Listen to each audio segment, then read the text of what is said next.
Good afternoon. Welcome to the discussion session about what businesses should anticipate in the aftermath of the COVID-19 pandemic in terms of the financial and regulatory space. Joining me today is Joel Cohen. Joel is the Managing Director in the Disputes Compliance and Investigation Group in Stout's New York office. He has over 18 years of experience in the dispute forensic and insolvency practice areas. His experience encompasses a number of significant cross-border insolvency and litigation matters, where he has served as financial advisor and consulting expert to fiduciaries, receivers, offshore liquidators, bankruptcy, and litigation trustees. Since the onset of the COVID-19 pandemic, Joel has been busy assisting clients with corporate finance, insolvency, restructuring, and wind down guidance, as well as preparation for business interruption insurance, filing, and litigation. Since the early days of his career at Deloitte during the 9/11 recovery efforts, he has been a go-to source for corporate recovery in times of stress. Joel, thanks for joining us. Thank you for having me. So with many businesses soon applying for governmental loan forgiveness, they're potentially opening up themselves to governmental scrutiny for a regulatory audit. In fact, a regulation just came out a couple of weeks ago, which says that any loan of any amount will be subject to a potential audit. And Secretary of Treasury Steve Mnuchin has said that all loans greater than $2 million will definitely be subject to an audit. How should a business prepare for such an audit? I think like any practice or protocol that's subject to review, whether you're a registered investment advisor with the SEC or part of any trade association, you have to document everything. You have to make sure that your checks and balances are in place, that you're following the protocols. I think in this particular case, or in the case of any government relief efforts right now, one should go back to the requirements, go back to the application process and what you've signed up for, and check the box. Go down the list and make sure that you've done everything. As you mentioned, Secretary Mnuchin's comments about an audit. We've also known now that there have been 5 prosecutions so far related to the payroll protection program, and so when something like that comes out and there's further scrutiny into these programs, it's important to be dotting your I's, crossing your T's, going back, in a very specific way to making sure that your application is matching what you're actually doing. So in the case of this program, making sure that your monthly payroll is consistent, that it's 2.5, that the money that you've taken is truly 2.5 times your payroll expenses, making sure you're tracking how the loan proceeds are being used. We've made recommendations to take the money and put it into a separate account. All of the lines that you can draw in the way that you're running your business and the way that you're managing this cash, I think can really help. And what are some of the things that businesses should be doing now to make sure they're complying with the governmental loan requirements and using the funds correctly? Well, I think the main point in being a qualified recipient of this is to show that there was an economic uncertainty and that there was a real need for the loan when it was taken out. So if the first program we're talking about early to mid-April, going back to the financials of that time and being able to show that the industry was impacted, your actual financials, your actual position in your industry, in the market, was impacted, and there was true uncertainty as to the future or viability of your business. We as a firm have offered this independent guidance, offered to perform not an audit per se, but be able to independently opine on the uncertainty, the economic uncertainty, and then further down the line, as there was the safe harbor comments came out, where you're able to return the funds by May 14th if you felt that you had not really been clear on what the qualifications were to receive these funds. so if you feel that your business has kept the funds and is worthwhile in doing so, making sure that the economic uncertainty has remained in place from the mid-April to the middle of May, to May 14th. And so being able to show that those same conditions existed. Yeah, I believe you have to certify that the loan was necessary to your business and that you could not get funds from any other source. And I believe that the Treasury Department is going to be looking very strictly at that to make sure that people are not, fudging that requirement, so to speak. Yeah, yeah. The Treasury Department has come out with some interim final rules just to give additional guidance, which are pretty strict. That came out right before Memorial Day weekend, and so making sure that that folks in your business are adhering to those, looking at those, and being able to create a trail of the requirements that you have.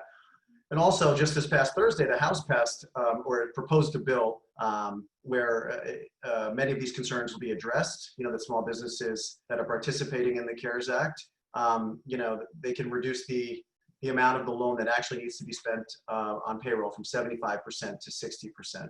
And so that increases the amount of funds that are available for other expenses from 25% to 40%. So that's helpful.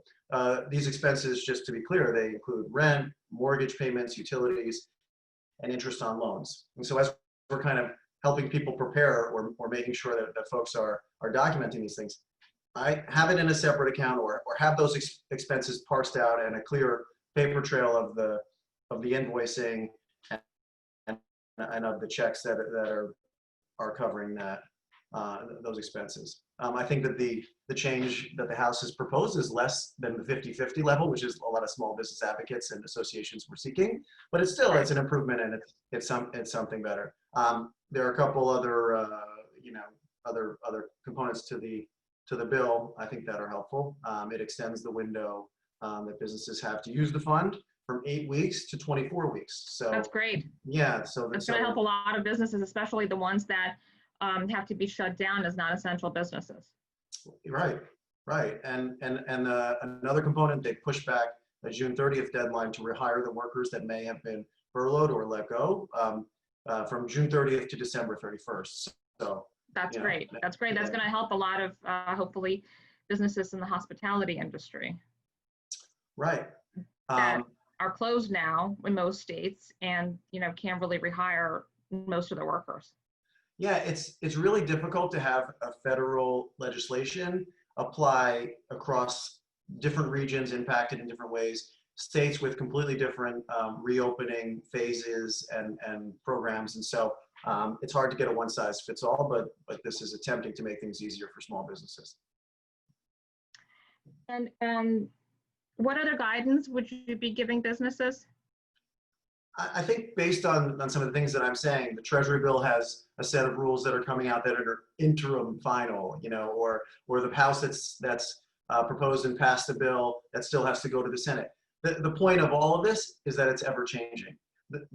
Relief was needed. It was needed quickly. It wasn't necessarily thought through in the best way, but it's because time was of the essence. Right. And so it's dynamic and it's important to keep a pulse for the changes that are happening and for how these rules are being interpreted or further updated. And not everyone has the capacity to do such a thing. People are trying to keep their businesses alive or adapt or just manage the situation themselves. Now, I know you and your colleagues in Nochumson are focused on it and keeping a close ear to what's going on. Certainly I am and my colleagues at Stout. So it's easy and we're happy to chat about it if people ever want to reach out. We're watching it every day, every week. All right, so are we. As far as anticipating an audit, would you recommend a mock audit? Yeah, mock audit's a good idea. I mean, can you explain what that is? What's that? Can you explain what that is? Sure. I mean, it's a matter of either having an outside consulting firm or even just someone at your firm that's designated to be independent for the process come in and request documents and review the information. And one of the first things I said on this discussion was to really make sure that all of your ducks are in a row, make sure that your documents and your processes and protocols are totally in place and ready for review. So I do think a mock audit is helpful because it would force that, and you know, you could point out some areas in your business that may be lacking. An audit really would consist of a review of the financial picture of the firm to be able to show that there was a necessity for these funds. Taking a look at the cash management structure, how are the funds being used, and can you easily delineate between expenses related to the program and other expenses. Showing that revenue is truly in a depressed state, or had a projection of being in a depressed state. The consistency of payroll is important. It's based on payroll, and so to be able to show that that payroll is consistent over a period of time, and that it can be with the use of these funds. And in fact, like we've helped several companies in either doing a mock audit or just offering our independent guidance for compliance as part of the program. And so we've created a list of factors. I'm happy to share that with folks after our discussion. But just to be helpful in talking about it, a list of factors to keep in mind: deteriorated market conditions or in the industry as a whole. Were layoffs or furloughs considered, or did they actually happen?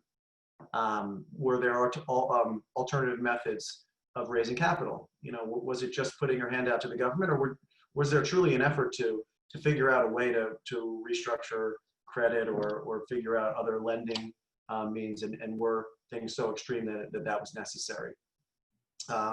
What was the level of uncertainty to the financial health of the company?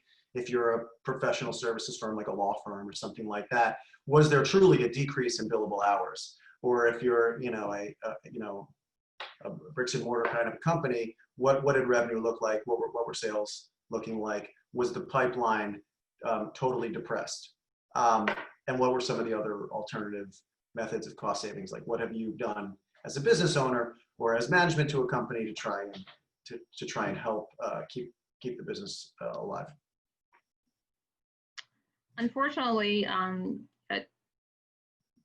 a lot of, well, not a lot, but some businesses will not be able to make it, and will have financial problems as a result of the pandemic. What would you advise companies that are considering insolvency, or as we commonly know it as lay people, bankruptcy? You know, I think we've been handling a lot of companies that are in the contemplation of insolvency or considering certain restructuring measures. It's important to focus on keeping the ship afloat while you can, and so cash is king. Monitoring cash flows, if it's a typical 13-week cash projection that your company or business is used to monitoring, that's gone out the window, right? I mean, you should be doing that, but it should be a weekly cash flow relook and scrutinizing every expense and every cash inflow. So I mean, we're talking to clients on a daily basis about their cash position and what may or may not be changing based on the uncertainty of supply chains and the uncertainty of customers. So keeping a close eye on cash, but in the true contemplation of insolvency, things that ordinary business managers or business owners don't think of are preference periods. You know, that there are certain expenses that are part of the business that if the business is deemed insolvent, need to be clawed back. And so what are ordinary course transaction? Maybe there will be commentary from the courts on this new ordinary course, because we're living in a world that's totally different from a few months back. And fraudulent transfer, another term that's probably not familiar to most folks, but in the context of bankruptcy, you really have to be careful of how you move money away from the business in the weeks leading up to a potential event of insolvency. And so, you know, dividends or shareholder payouts, things like that need to be, you need to consult counsel when doing those things, and other restructuring advisors. Now, for the layperson who's never gone through this process, what exactly is restructuring? So it depends on what type of restructuring we're talking about. Presumably our audience are small businesses, mid-sized businesses, folks in management. So it really depends. There's formal restructuring and informal restructurings. The idea, the concept is that you're taking a business that's in an imperfect state, and you're trying to fix it. You're trying to figure out how it can change a few key components, and in the process make it more viable and allow it to come out of this turmoil in a more viable way. That could be done in court. That could be done out of court. There could be a legal restructuring, just in the way that the actual company, the ownership structure of the company, or maybe it's the capital structure. If there are lenders that are breathing down your neck and they're ready to close in and just try and liquidate whatever is left, well, maybe there's a way to bring someone else in or restructure the debt and see a new capital structure. Where it could be a turnaround where you're like I'm referring to, and making the business more viable based on new market conditions. There's still several other ways. I won't continue to go on, but the idea is that you take an empirical look at the finances of the business and the actual or the ownership of the business, the structure of the business, and figure out what could possibly work in a new scenario, and that might be alluring to other lenders or other credit providers. What kind of timeline can a business expect in going through restructuring? Good question. Again, it's not a one size fits all. I think our audience is probably pretty diverse. I think a lot of it would be dictated by how the restructuring might be kicked off. Is it a lender? Is it the board of directors that realizes the company needs to change? Is it management? Are there other creditors that are forcing this? So the timeline is variable, but I think the process is somewhat similar in setting up initial interviews and meetings with executives, the accountants of the company, the boards of directors, and trying to get everyone's perspective on how the business functions and how it could function best. Forming a turnaround committee. What's a turnaround committee? So a committee of folks both interested and those that are knowledgeable in the turnaround of the industry. And this way you have a dialogue that's created amongst folks that are familiar with the process and also familiar with the business itself. Taking a look at the cash flow projections, seeing how much time there is. So you're asking about a question of timeline. It often depends on how long the business can sustain itself to be able to do this. And there are times where it has to happen quickly because it has to happen quickly because there's only a matter of time before it becomes an insolvent entity. Entering into a hiring freeze while change is taking place. Hiring the right consultants, whether it's folks like us in the turnaround space or others that are industry experts. Taking a ratio analysis of your company itself versus some of the leading competitors in the space. What are you doing that's different from others that might be thriving, or even in this environment not thriving but surviving better than you might be. Centralizing all of your cash collections and disbursements, evaluating the different divisions of the company depending on how many businesses your company is in or how many areas you're involved in. Taking a look at each division on its own and seeing if it's financially viable, and then setting real financial goals for each of those divisions. And it might mean that some have to be cut in order to keep the business alive. Sometimes it would require hiring an investment bank to dispose of some of the underperforming divisions, or an injection of cash that's needed for one of the really well-performing divisions in order to keep the rest of the business going. And then eventually coming to the plan of reorganization so that there's a real opportunity for emergence into a new form. So it's a lot. I mean, it's hard to answer that question in just a couple of minutes. But I think those are the general categories of how a timeline might work. Yeah, it sounds to me like it's based on what kind of business it is, the size of the business, the needs of the business. the future prospects of the business. All those issues have to be considered.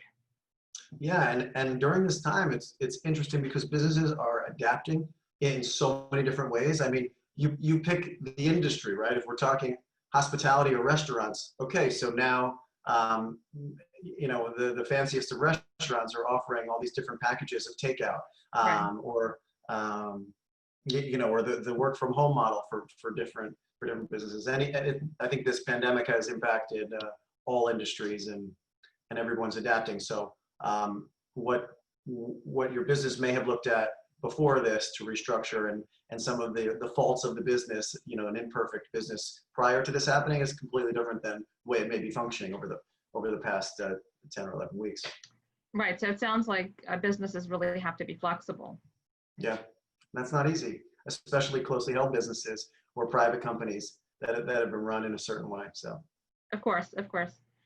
And so a business right now which is not necessarily ready for the step of insolvency, but is contemplating it maybe in the coming months if things don't improve, what should it be doing now to prepare itself?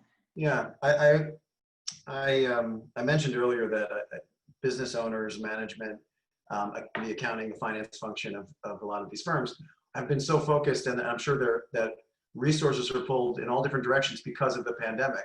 So I can't imagine that everyone's books and records are up to date in the best way. I mean, the government or the IRS has postponed, certain tax filings and things like that. So that's allowed a bit of ease for resourcing in a company. But if you're contemplating potential restructuring or an insolvency event, it's important to get your books and records up to date and truly in order. They would be scrutinized. That there will be lots of calculations based on the finances, and if there are errors or if there are things that are incomplete, it's going to make the process much more expensive and unruly and take much longer period of time.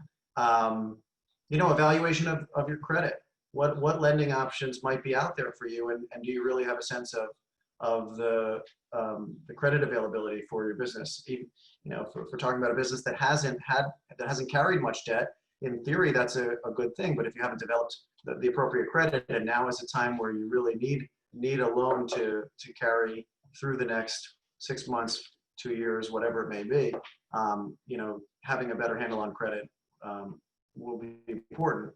Managing a message. What is the message of this business, and how it will work through this, both internally, for employees and for those interested parties, and then externally for creditors, for lenders, for customers, for vendors that you're used to dealing with. Managing the message early and having it come from the right source, I think, is going to be really important. All of those things will impact how long a restructuring or an insolvency proceeding goes, and how expensive it is, and how stressful it is, and how you come out the other end. Now, are there even now financing options for distressed companies? Absolutely. I mean, I much of my practice prior to something like the pandemic involves the asset management space. So hedge funds, private equity, and a community of distressed debt investors flourished after 2008, 2009, and expanded in such a way. And so there's lots of opportunity in this situation. There are lots of folks that are out there looking to help. And so I think the options are great. Right now, the government has done a nice job of pumping some needed funds into the economy, and so many businesses are able to sustain for a while. But when that runs out, or when unfortunately the inevitable of insolvency and restructuring comes to fruition, there are folks that are out there. That's great. That's great. Well, it sounds like you're really busy with all these different financial and regulatory issues. Yeah, it has been quite hectic, but also interesting and exciting, and it also feels very good to be able to help some of these businesses that I'm referring to. These viable, really really great, great folk in the best way possible. Yeah, that's great. Well, thank you so much for taking the time out of your regular day to join us. No, thank you for having me. Now, it's great to be able to talk to you guys about this. Great. Thank you. Thank you.